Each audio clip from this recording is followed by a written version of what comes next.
Probablement capable de vous battre à n'importe quel jeu de société, Mario Dumont.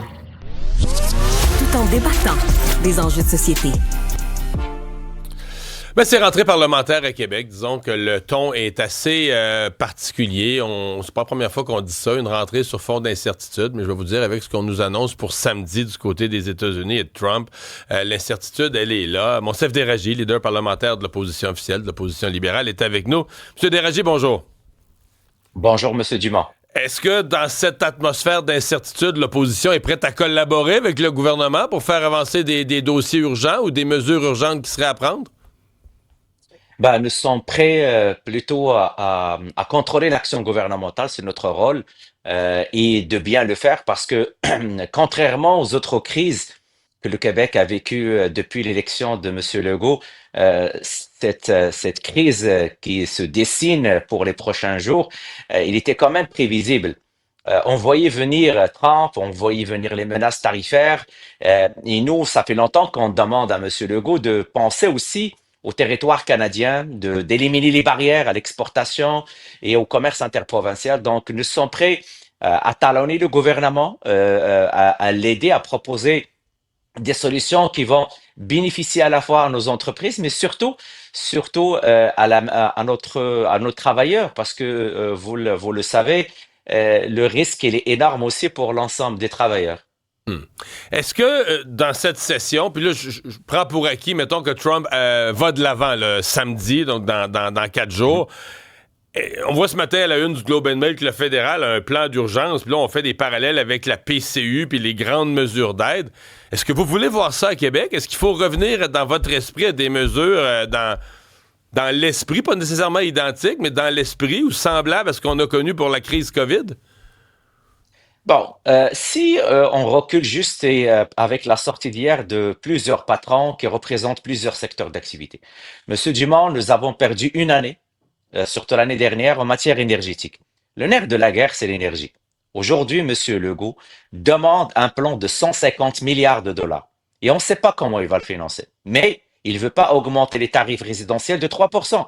Mais il n'y a pas de plan. Les industriels, hier, ils n'ont pas demandé une sorte de PCU, un programme d'aide. Et lui, on dit, attention, l'augmentation des frais d'énergie aura un impact direct sur les industriels. Donc, avant l'arrivée de Trump, nous avons eu des enjeux en matière énergétique au Québec. Et vous le savez, il y a plusieurs secteurs d'activité où l'énergie, c'est l'élément le plus important, le plus crucial par rapport au développement de nos entreprises. Donc, avant d'aller à des programmes d'aide, le gouvernement peut, en matière fiscale, en matière énergétique, agir. Parce que c'est plus facile, monsieur Dumont, dire, écoutez, on va lancer des programmes d'aide. Et vous avez vu, la vérificatrice générale, les critiques qu'elle avait à l'égard des programmes lancés par monsieur Fitzgibbon. Il faut faire très attention.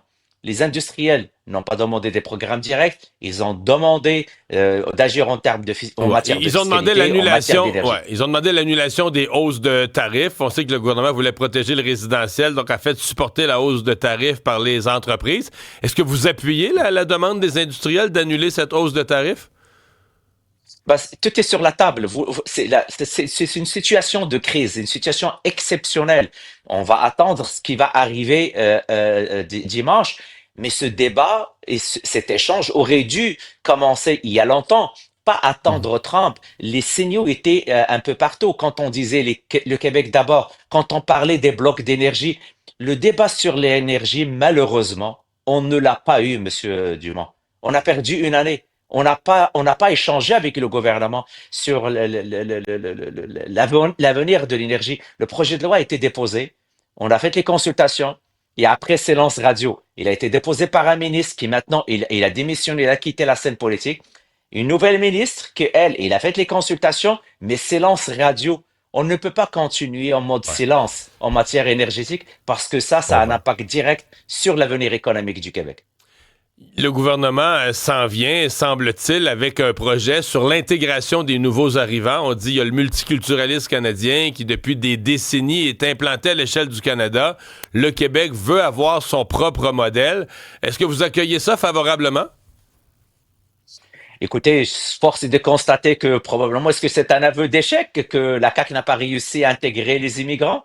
Souvenez-vous, il y avait un test de valeur québécoise lancé par C'était Jolin Barrette à l'époque, en 2019.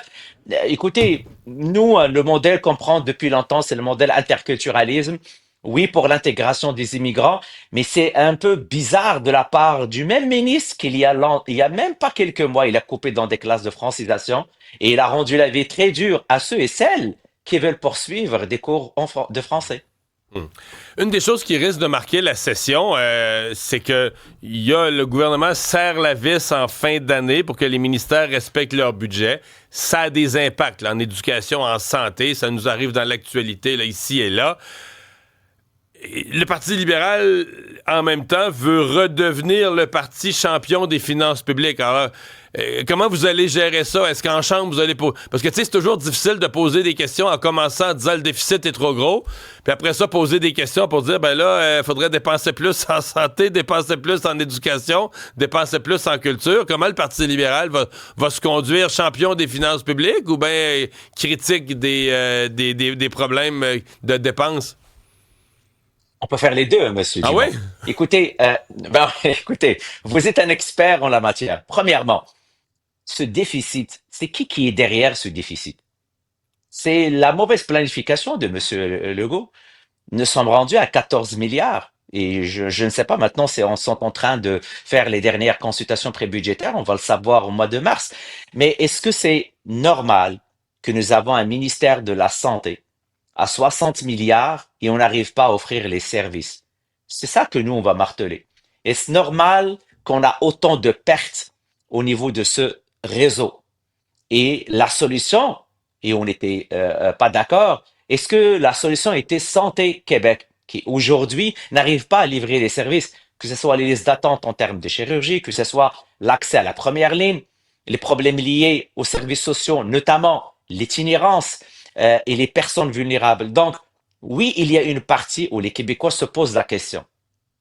Est-ce qu'on a pour notre argent? Est-ce qu'on en a pour notre argent en matière de santé, en matière d'éducation?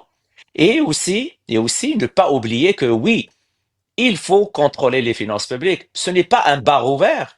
Et c'est ça, malheureusement, le comportement de M. Legault depuis le début. Son comportement, face à un problème, il garoche l'argent sans se soucier. Est-ce que le programme va avoir un impact ou pas? Est-ce qu'il va résoudre quelque chose? On vous souhaite une bonne session parlementaire. Ça commence dans les prochaines heures. Monsef Déragi, leader de l'opposition libérale, merci d'avoir été là. Au revoir. Merci, M. Dumont.